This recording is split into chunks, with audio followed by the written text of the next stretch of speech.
The Uber pulls away just as I fumble the third wine crate. It smacks the frozen sidewalk with a sound that makes my jaw ache. Behind me, Grandma Eleanor's house glows in the dark, every window spilling golden light. Out here, though, the wind slices through my coat like it has something against me. I crouch down, checking the bottles. Nothing's broken. Thank God. Each one cost more than I've paid myself all month. Hazel. Darling. Why are you taking a rideshare? I glance up. Grandma Eleanor stands in the doorway, wrapped in cream cashmere that probably costs more than my rent. She looks confused, maybe worried, and somehow that worry cracks something open in my chest. Where's the Audi Q5 I bought you? She steps out onto the porch, frowning after the Uber's taillights. You need that trunk for your paper deliveries. She still calls them that, paper deliveries. Like I'm a kid with a bike instead of the owner of the Harper Suite, a business that just landed a $40,000 contract with a congressman's wedding. Still, the way she says it makes my throat go tight. I open my mouth, then shut it. The truth's right there, ready to spill. Oh, mother. My mom's voice floats out the open door before I can say anything. She's behind Grandma Eleanor now, holding a wine glass that catches the porch light. Chardonnay, probably her third. Her smile is easy, practiced, the one she wears for church fundraisers. She has so many gift baskets to transport. Mom tilts her head at me, still smiling. Hazel doesn't use it that much anyway. That cold knot in my stomach? It's not about the wind. She's lying. The truth just hangs there, unsaid, heavy as stone. Lily doesn't need the car for sorority gift baskets. She wanted it. She asked Mom. Mom said yes, never even bothered to ask me. Same as always. It's been for weeks. For weeks of bleeding money on rental vans and couriers. For weeks watching my profit margin on the wedding contract shrink, scrambling to deliver samples all over the city without my own car.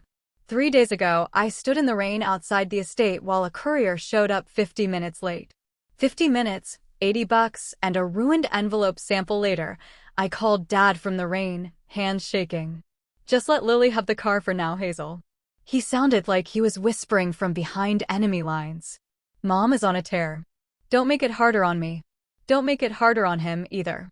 Never mind that I'm the one hauling crates in the freezing cold because Lily wanted better speakers for parties. I'm supposed to keep things easy for everyone else. Come inside, sweetheart. Grandma Eleanor's hand lands on my shoulder. You'll catch your death out here. I bend, pick up the crate. My fingers are numb. The other 2 crates wait by the door, full of wine and hostess gifts I bought with money that should have gone to new portfolio samples. Money I don't have, because I've been paying strangers to do deliveries that should only cost me gas. Mom's still holding the door, still smiling. Let me help you with those. She doesn't move. Just stands there, wine glass in hand, waiting for me to carry everything in myself. I grab the first crate. It feels heavier than it should, or maybe I'm just tired. Tired of pretending. Tired of being the daughter who keeps the peace, who carries her own weight, and everyone else's too. Thank you for bringing such lovely wine, Hazel. Mom's voice is warm as I pass her in the doorway. You always think of everything. Inside, it smells like roast turkey and cinnamon. Voices float from the living room. The family's already gathered. Lily's laugh rings out, bright and careless.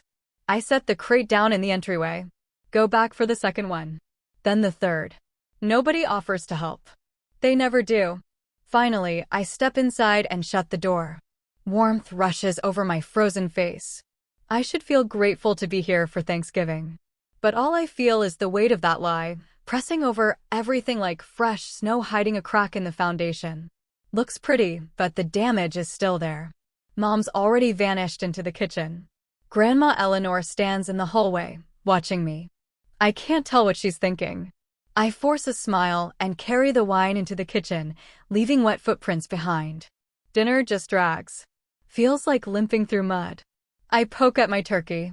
Lily's empty chair sits across from me, taunting. Dad checks his watch again and again. Mom tops off her wine, 4th glass, at least. She says she texted she's running late, but she's not talking to anyone. Traffic. Traffic. On Thanksgiving. Sure, she mutters. I try a bite of sweet potato casserole. Nothing. The Audi's parked in the driveway, probably still warm, probably stinking of Lily's vanilla body spray and whatever energy drink she spilled this time. The doorbell rings at 7:30. She's an hour and a half late. At last. Dad shoves back from the table, relief all over his face, like Lily did him some huge favor by showing up. I hear her voice before I see her, bright, bubbling, laughing with Dad in the entryway. Oh my God, the sound system in that car is insane.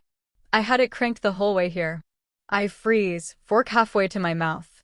Lily sweeps into the dining room, still in her Kappa Delta sweatshirt, phone in one hand, car keys dangling from the other, my car keys. She tosses them onto the sideboard without looking at me. Sorry I'm late. Had to grab stuff for the reveal baskets. She slides into her chair, reaches for the mashed potatoes. Hazel, you really have to use that AUX cord more. The bass is unreal. I set my fork down, slow and careful, because my hands want to do anything but sit still. How was the drive? Grandma Eleanor jumps in, slicing through the tension. She's watching Lily, her face impossible to read. Great. But I've got to get that decal off the back window. It's kind of huge. My stomach drops. What decal? I sound flat, empty. Lily waves her hand. Just our sorority letters. We all got them for the house. It's gold. It's cute. Don't worry about it. Don't worry about it. She slapped a sorority decal on my work vehicle. The same one I used to meet clients. The one with my business name on the doors. Lily, Mom says, voice sharp now. You were supposed to take that off before you came. I forgot. I'll do it tomorrow. Lily drowns her turkey in gravy, totally unfazed. It's not a big deal. Not a big deal. It's never a big deal when it's not her money on the line. Not her reputation. Not her car suddenly looking like it belongs to a college kid instead of a business owner. I get up before dessert. No one notices except Grandma Eleanor, who's still watching me. The guest room feels cold. I left my laptop on the bed this morning. Now I open it with shaky hands. QuickBooks crawls, every second dragging out. I pull up the Chase Sapphire Reserve, my business card. The one I added Mom to years ago, just in case. Just for emergencies.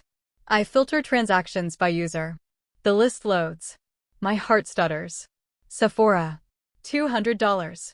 Labeled as office supplies. 2 weeks ago. Delta Airlines. $1,200. A flight to Miami. I never went to Miami. Line after line, restaurants, bars, a boutique I've never heard of. $800 at some place called The Lounge.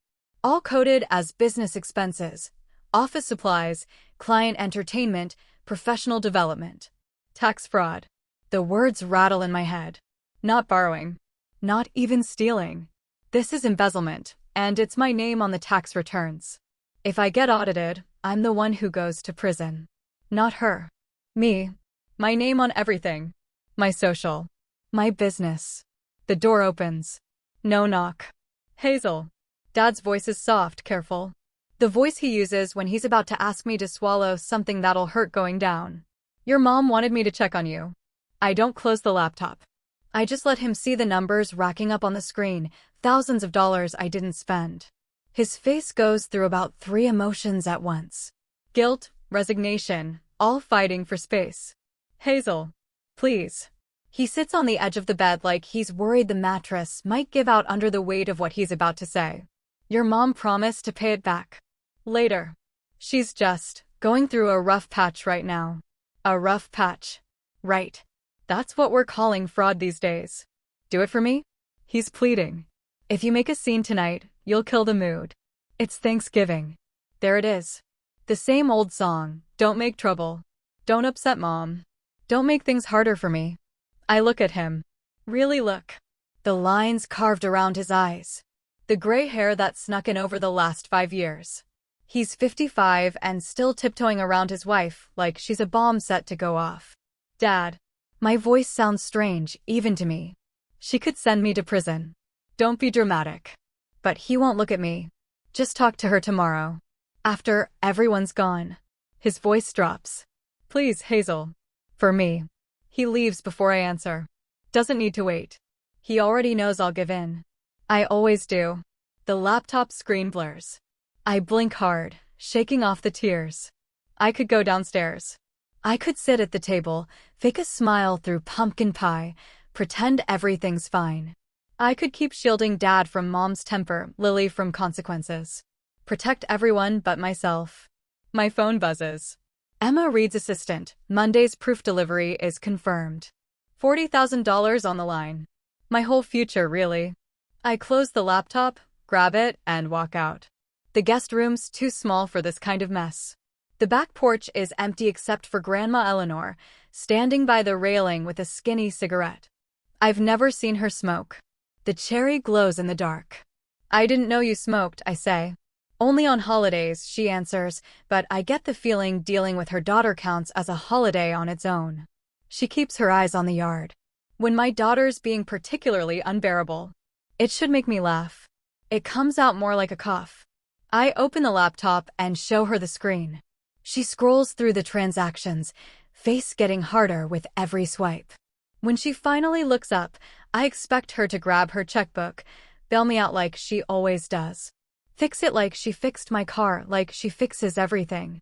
Instead, she closes the laptop with a soft click. We have the numbers, she says, voice low. What we need is intent. We have to prove she knows she's stealing. She drags on the cigarette. We need a trap. That word just hangs there, alive and dangerous. I'm cold. I'm angry. I'm so tired of being the good daughter, the one who gets crushed so everyone else can breathe easy. But for the first time tonight, I'm not alone. Tell me what to do, I say. Grandma Eleanor smiles, not a gentle smile, but the kind you give an equal.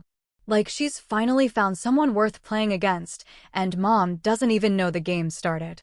First, she says, we let her think she's won. The coffee maker gurgles like it's drowning. I stand at the counter, watching black coffee drip, trying to remember what normal breathing feels like. Black Friday morning light slants through the bay window, cold and gray, washing the kitchen in the color of old coins. Behind me, footsteps. I know that sound. Mom's house slippers on tile, the ones she bought at Saks for $90 and charged to my card as office supplies. Hazel, honey, you're up early. I don't turn. Just grip the counter harder. Couldn't sleep. Oh, sweetie. She moves in beside me, grabs a mug from the cabinet. Her perfume's way too strong for this hour, some floral thing that makes my sinuses ache. You work too hard. You should take more time off, like your sister. My jaw tightens. Lily doesn't work at all, but I keep that to myself. I always do. Mom pours her coffee, adds cream from the fridge. She's got on the pale pink cashmere robe Dad bought her for their anniversary, spotless as always. She never spills, never hauls boxes, never gets her hands dirty. I actually wanted to talk to you about something. She leans against the counter, hugging her mug like we're having one of those heart-to-hearts. You know your cousin Avery's wedding is coming up, right? End of December. Aspen. Yeah, I know. I got the invite forever ago back when I actually thought I'd have hotel money. The family's renting this gorgeous chalet for the week. It's right on the slope. Ski in, ski out. She takes a sip, watching me over the rim. It's $3,000 for the deposit, and I need you to unlock your card limit this morning so I can book it before someone else does. The coffee maker sputters and stops. Silence just settles in like fog. $3,000. My mouth opens. Mom, I can't? Her voice cuts sharp. Or won't. The card's maxed out. I spit it out, defensive. I have vendor payments next week, and I need to keep some credit open for Hazel. She sets her mug down, way harder than she needs to. This is family. Avery is getting married. Do you want to be the one who ruins everything because you're stingy with a credit card? Stingy. Like a slap. I'm not being stingy. I'm running a business. My voice shakes and I hate it. You've already put $1,200 on Delta, $800 at those bars downtown. Which I told you I'd pay back. She crosses her arms. God, Hazel, when did you get so obsessed with money? This is your cousin's wedding. Footsteps upstairs. Lily appears in the doorway, phone in hand, hair perfect even though it's barely 7 a.m. She's wearing my old Duke sweatshirt, The one that vanished from my apartment months ago. Oh good, you're both here. She heads to the fridge, doesn't even look at us. So, I made this TikTok draft last night. Wanna see? She doesn't wait for an answer, just flashes her phone. The video is her in my Audi, doing some makeup thing. The caption: when your sister won't let you borrow her car but your mom knows what family means. Sorority life. Family first. Support your siblings. My chest goes tight. That's not even true, I say. You've had the car for 4 weeks. It's a joke, Hazel. God. Lily rolls her eyes. But if you're going to be weird about the chalet, I might post it. People should see how you treat your own family. The threat hangs there, wrapped in a fake joke. Extended family will see it. Cousins. Aunts. Uncles. Her version will be the only one that matters. Mom picks up her coffee again. After all we sacrificed so you could start that little business? And you're being stingy over a vacation rental? Think about how many times we could have said no when you needed help. My throat closes. The kitchen feels smaller. The walls move in. This is always the part where I fold. Where I apologize, unlock the card, make myself small so everyone else can breathe easy.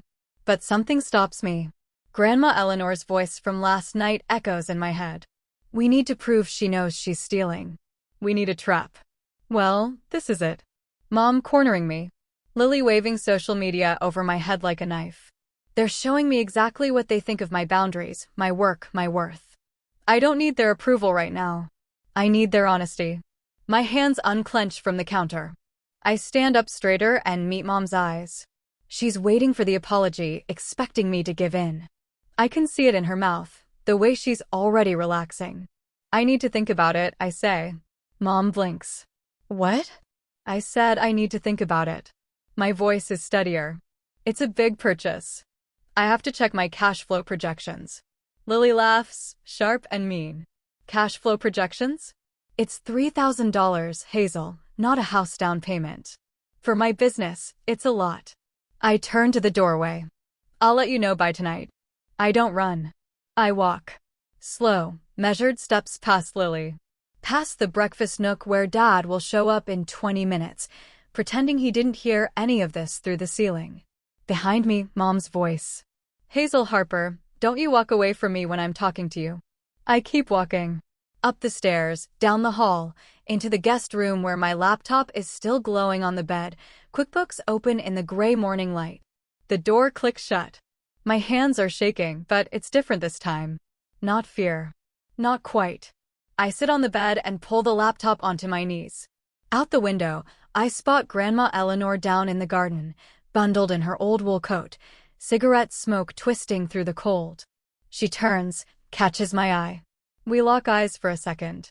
She gives me this tiny nod, barely a movement, just enough. I let out a breath, slow and shaky. They all think I'm weak. They hear me say I need time to think and assume I'm giving in, that if they push a little harder, I'll crack. They don't get it. I'm not backing off, I'm getting ready. My phone buzzes. Text from Mom, we need an answer by noon. The chalet won't wait. I ignore her, turn my phone face down on the nightstand, open a blank doc on my laptop. The light outside is getting brighter, less washed out. Somewhere downstairs, Lily laughs. Dad's voice comes in, probably smoothing things over, telling Mom to give me space, making everything worse by pretending to help. Up here, I'm writing it all down. Every word, every timestamp, every detail. They want me to think it over? Fine. I'm thinking. Just not the way they want. I wait an hour. Long enough for them to think I'm sulking in the guest room again. Long enough for Mom to refill her wine and settle into that smug, I won mood she gets. My hands shake when I stand in front of the mirror. Not from fear, but from holding everything in when I want to just scream. The girl in the mirror looks tired. Defeated. Perfect. I practice slumping my shoulders, letting my voice waver just a bit. Trying not to cry at least, that's the look. Grandma Eleanor's words from earlier run through my mind. We need her to confess in writing. We need her to believe she can't be touched. The hallway's quiet when I step out. I can hear the others in the living room. Lily's laugh. Mom's voice, lower now, probably complaining about me to Dad. Same old background noise. I stop at the top of the stairs. My phone feels heavy in my pocket, already set to save screenshots. Everything needs to look right. Submissive. Like the Hazel they expect. When I walk in, I keep my steps soft, almost apologetic. Mom looks up from the couch, Lily next to her. Dad's in his recliner, newspaper open, but he isn't reading it. They all turn. I see it in their faces, that alert, waiting look. Which Hazel is coming down the stairs? The difficult one or the pushover? I give them the pushover. Mom. My voice is just right, tired, shaky. I'm sorry. Lily arches her eyebrows. Mom sets her wine down, slow, like she's worried I'll bolt if she moves too fast. I've been really stressed about work, I say, staring at the carpet. The Reed contract has me all twisted up. You're right. I'm being ridiculous about the chalet. The silence drags, then Mom's face softens. She smiles, the smile that used to make me feel safe, but now just makes my stomach turn. Oh, sweetheart. She stands, comes to me, puts her hand on my arm. Her touch burns. I know how hard you've been working. We all do. Dad folds his paper, relief washing over him. Crisis averted. World back in order. I'll authorize the charge, I say. Every word costs me. Not because I mean them, but because I know what comes next and it makes me want to run. Just tell me the total. Mom hugs me, and she smells like Chardonnay and fancy perfume. Over her shoulder, I catch Lily exchanging a look with Dad. Triumphant. They've broken me again. Put me back in my place. Good. $3,000 for the chalet, Mom says, letting go. She's already grabbing her phone, eager to book it before I change my mind. I'll send you the confirmation. I nod, keep my shoulders slumped. Okay. Dad's voice comes out proud now. See? I knew you'd be reasonable, Hazel. Family takes care of each other. Family takes care of each other. The words taste like ash. Mom drops back on the couch, more relaxed, more sure of herself. She's won, so why not push a little further? Actually, since you're being so understanding, she says, glancing at Lily, then at me. Lily also needs $2,000 for her spring sorority dues. They're due by Monday or she gets a late fee. My heart stops and then starts up again, faster. This is it. Grandma Eleanor called it. The overreach. Lily nods, leans in. It's not my fault. They sent the email 2 weeks ago, but with all these exams, I just flat out forgot to mention it. Too busy for $2,000, apparently. Too busy driving to parties and wrecking my portfolio samples. I make myself wait. Count to 3. Let the silence hang, just long enough for them to wonder if I'll push back. Okay. The word barely makes it out, tiny and tired. I can do that. Mom's smile gets bigger. She thinks she's got me. Thinks I've folded. But I stall, like I'm nervous even to ask. My accountant's been on me about audits. Can you just text me exactly what the $2,000 is for? I need to code it as training expenses so I don't get in trouble with the IRS. It's perfect because it sounds careful, like I'm just covering myself for the accountant, not trying to dodge them. Mom doesn't miss a beat. Of course, honey. That's very responsible of you. She grabs her phone. No suspicion, nothing. Just absolute confidence that she's entitled to my money. Like this is normal. My phone buzzes 30 seconds later. I pull it out, hands steady now. The text is right there. Stop worrying. Yes, take the $2,000 for Lily's sorority dues. It's family money anyway. Just send it. Family money anyway. There it is. In black and white. She doesn't see my business account as mine, just family money she can spend. I read it twice. Screenshots already saved in 3 places. Got it, I say quietly. I look up at Mom, force a relieved smile. Thanks for understanding about the coding. Of course, she waves her hand. We don't want you getting audited. That would be a nightmare. If I wasn't so angry, I'd laugh. I open the card app right there. Process the charge while they watch. $2,000 for Lily's sorority dues. Miscellaneous business expense. Done, I tell Lily. It'll post in a few minutes. She actually squeals. Jumps up and hugs me, perfume everywhere. Thank you. You're the best sister ever. The best sister ever. The one she treats like an ATM. Well, glad that's settled. Dad stands up, stretches. Who wants pie? Just like that, crisis over. Family harmony restored.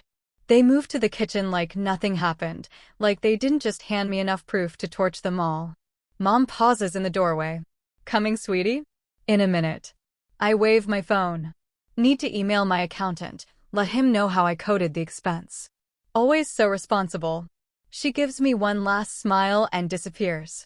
I stand there alone in the living room, gripping my phone until my knuckles go white. The text stares up at me. It's family money anyway. Not anymore.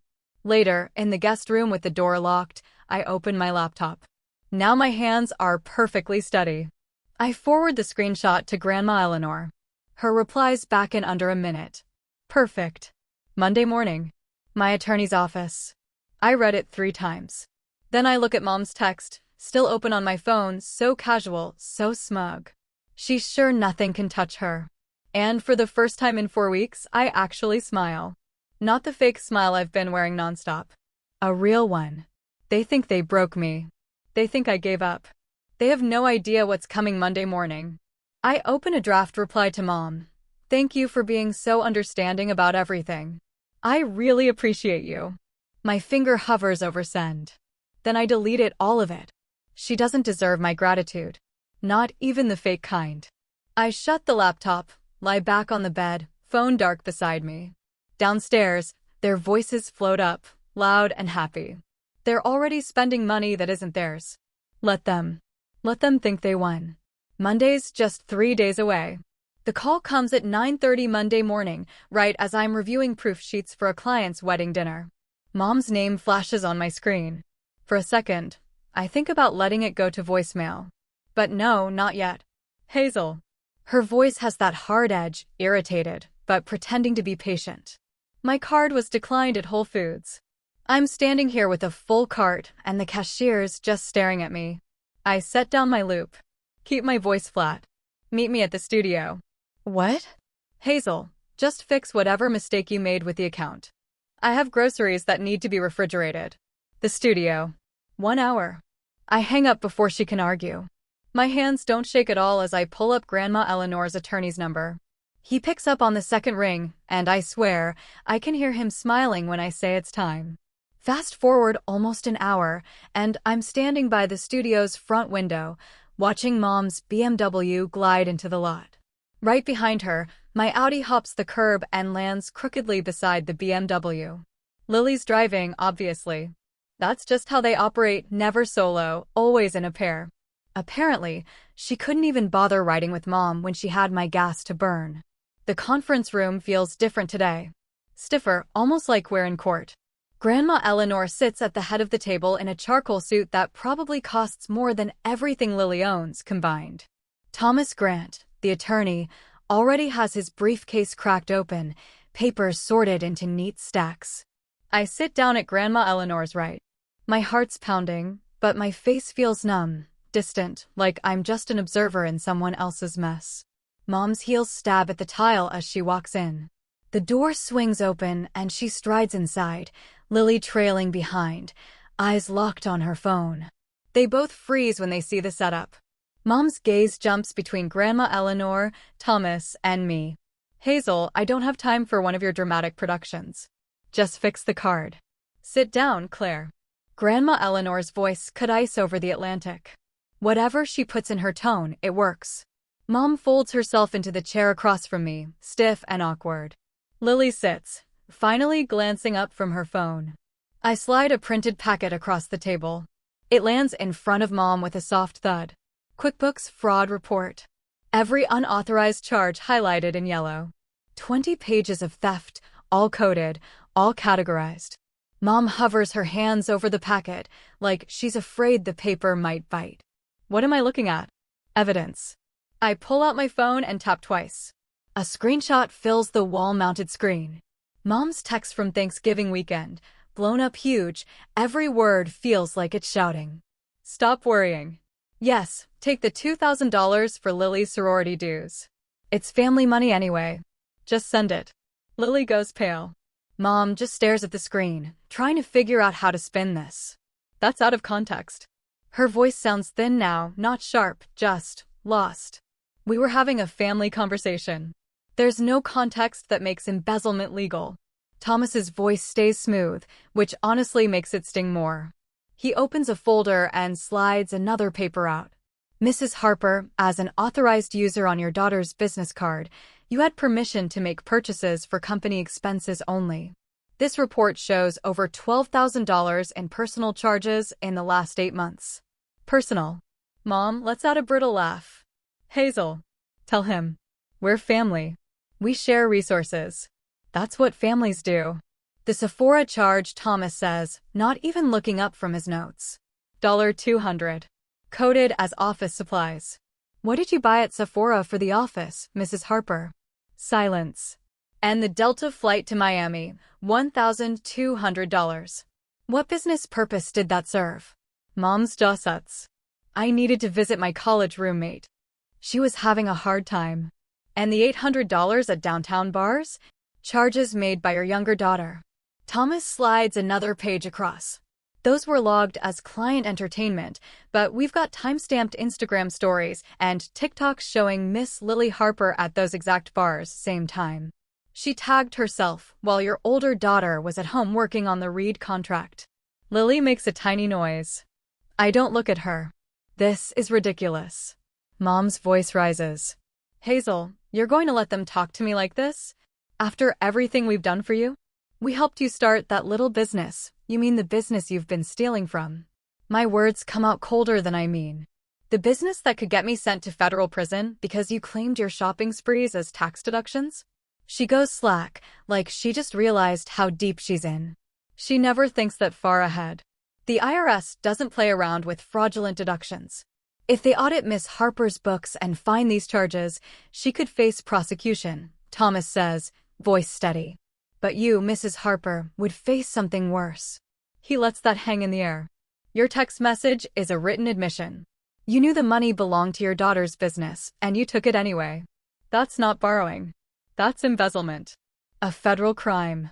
Mom opens her mouth, then closes it. She really looks at me for the first time since she walked in.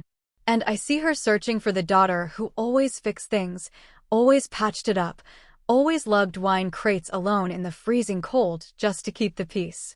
That daughter is gone. It's ridiculous, really, but her voice shakes anyway. Hazel, tell them. Tell them I was going to pay it back. Were you? I look her straight in the eye. When? With what money? Grandma Eleanor clears her throat, breaking the tension. That brings us to the second matter. She nods at Thomas, who slides another document across the table. Claire, I've activated the generation-skipping trust your father set up before he died. Mom goes pale, then almost gray. What? $6 million, currently held in trust. It was supposed to go to you after I'm gone. Grandma Eleanor doesn't flinch.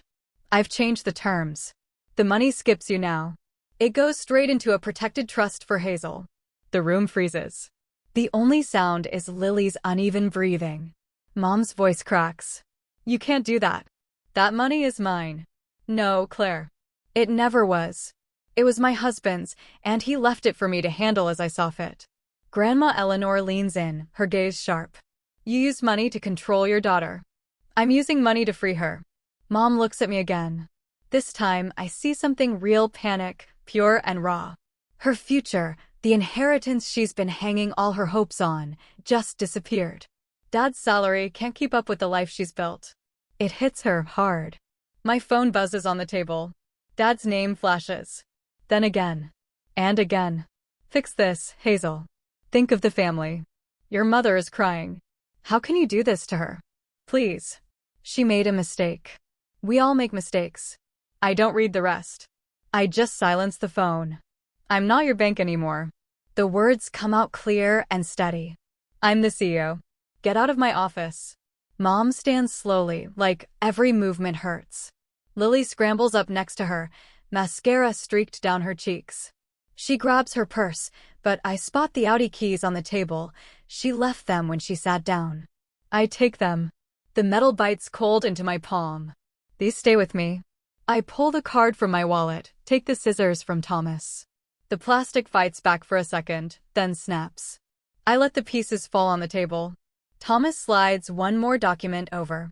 You're removed as an authorized user, effective immediately. If you contact Miss Harper about financial matters, we have a restraining order ready. Mom's face collapses. No act this time, just defeat. She turns and leaves, Lily trailing behind, sniffling. The door shuts. Mom's BMW coughs awake, then drives off, the sound fading until it's just me, Grandma Eleanor, and the emptiness. Grandma Eleanor rests her hand on my shoulder. Warm. Steady.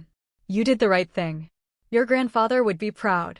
I let out a breath I didn't know I'd been holding. The knot in my chest loosens a bit. Outside, the sky is clear. The Audi waits in the parking lot, mine, really mine. The studio is quiet now, the way I always imagined peace should sound. No calls full of fake emergencies. No footsteps heading for my desk with new requests and a side of guilt. Just the soft rustle of tissue paper as I finish up the last read invitation suites, sliding each one into its ivory box. For weeks since that Monday in the conference room. For weeks since I snapped that card in half and watched my mother leave without the power she used to wield over me. The invitations turned out perfect. Hand-painted watercolor washes in blush and gold. Calligraphy I spent 3 days getting just right. Emma called yesterday, her voice bright and full of real excitement, the kind that makes all the hours worth it. Even the congressman's wedding planner, who never compliments anyone, said the bride cried when she saw the proofs. $40,000. Paid. In my account. Not bleeding out at Sephora or Delta Airlines. I tape the last box shut and carry the stack to the door. My arms are stronger now, I don't need 2 trips, don't need to ask for help. The parking lot is empty except for my Audi Q5. It shines in the afternoon sun, rear windshield spotless. Took me an hour with a razor and rubbing alcohol to scrape off that gold sorority decal. Now, the glass is so clean I can see right through to the back seat, where my real portfolio samples sit, zipped up in their leather case. No sticky energy drink stains, no sign anyone else ever treated this car like their own. I load the boxes into the trunk. Everything fits. The space is mine, organized just how I want it. Client samples on the left, shipping supplies on the right, emergency kit shoved into the back corner. This is my car. My business. My life, put together piece by piece. My phone buzzes in my pocket. Lily's name pops up on the screen. Another text, probably some request for money wrapped in a sisterly favor. The old me would have opened it right away, reading every word, picking apart the tone, trying to figure out if I could say no without becoming the family villain. But that's not me anymore. I swipe left, delete the whole thread. Don't even read it. No guilt. No second thoughts. Just gone. I slip the phone away and breathe. It's cold enough that I can see my breath, but it doesn't sting like it did that Thanksgiving night on Grandma Eleanor's porch. No one offered to help with those wine crates back then. Tonight, though, I'm having dinner with Grandma Eleanor again. We do this every Wednesday now. Last week, she told me seeing me walk into that conference room with evidence instead of apologies was the proudest she'd ever been of anyone. At dinner, she handed me a picture frame with the first dollar the Harper suite ever earned. From your labor, she said. Not theirs. I built this. They tried to take it. I kept it. The drive home takes 15 minutes. I keep the windows cracked even though it's freezing, letting the air fill the car. Last week, I met a young woman at a networking thing. She wants to start her own stationery business, but her family keeps nudging in, offering to handle her money, just until she gets started. I told her the only thing she needed to hear, keep your business legally separate from day one. Love doesn't mean sharing your bank accounts. She typed it in her phone like I'd just handed her some secret. Maybe I did. A red light. I stop, hands resting on the worn leather of the wheel.